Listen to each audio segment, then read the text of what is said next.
input and output in Pandas package.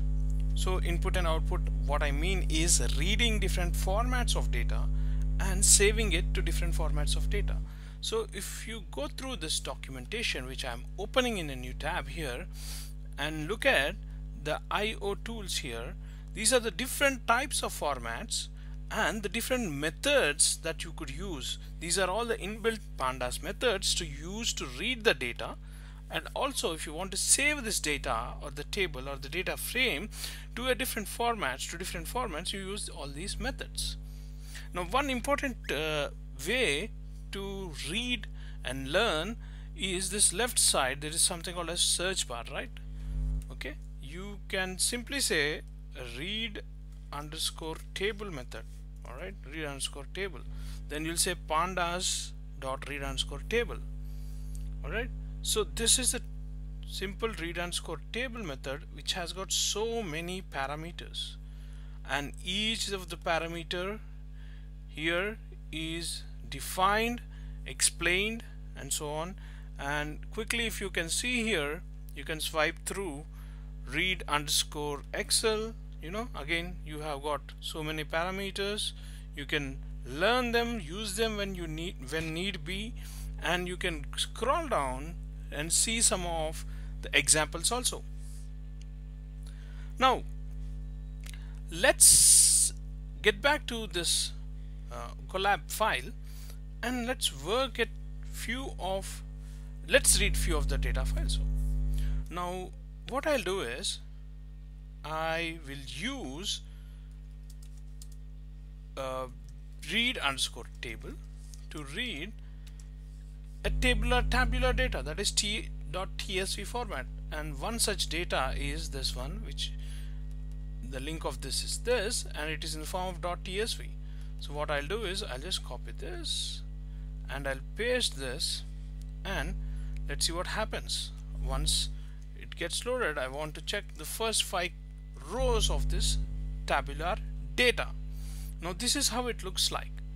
Not only that, what I did is I uploaded a few data sets here, and I try using the same method, read underscore table method, pd.read underscore table, and try to open a file by the name wine quality and .csv and see what happens.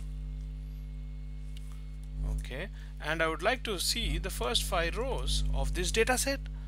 Then I see that the data set or the data frame that I obtained is cluttered.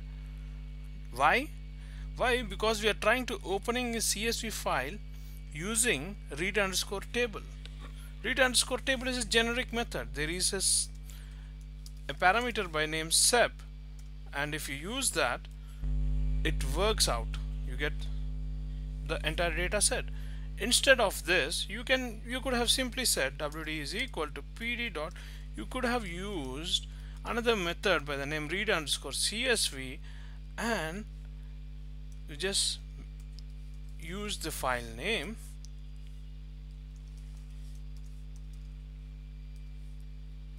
and you don't need to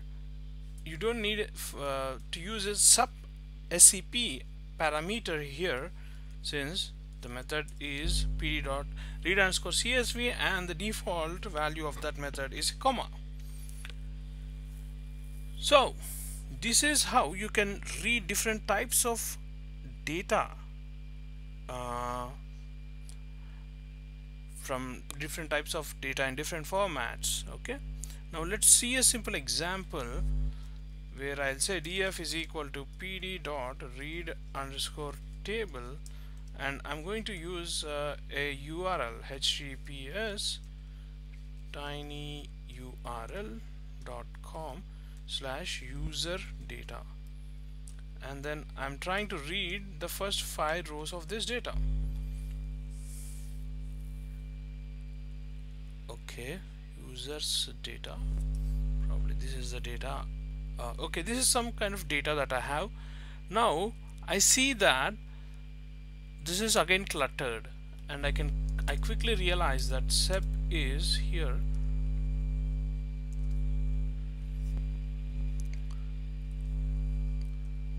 this symbol, and if I read this, I get this. Now from this again I see that the first row has become the column, right? So let me go back to this read underscore table and see if there is any of the parameter that helps me not do that.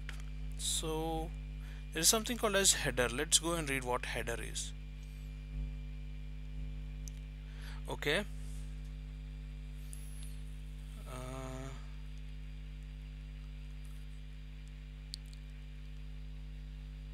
if column names are passed explicitly, then the behavior is identical to header.none. Default behavior is to infer the column names. If no names are passed, the behavior is identical to, okay, probably we'll try something. We'll try something like header is equal to none and see what happens.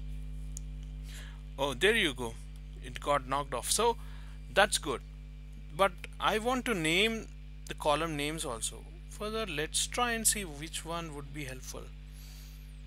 Okay, sep delimiter header names. Okay, there is something called as names here. List of column names to use. If the file contains a header row, then you should explicitly pass header is equal to 0. So list of column names to use. Let's go back here. Let me create a list of column names. So say calls is equal to, I'll say serial number, then its age, then gender, then profession, then UID. Okay, and here what am I going to use is names is equal to COLS, and let's run this.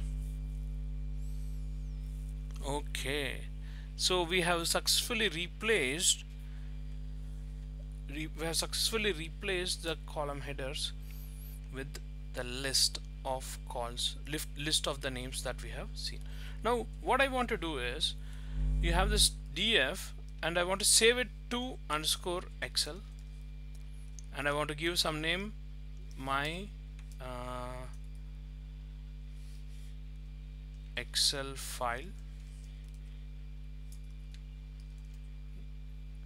.xls. Let's see if it gets saved to Excel. Alright, so my Excel file, yes, and then I can download it and I can use it.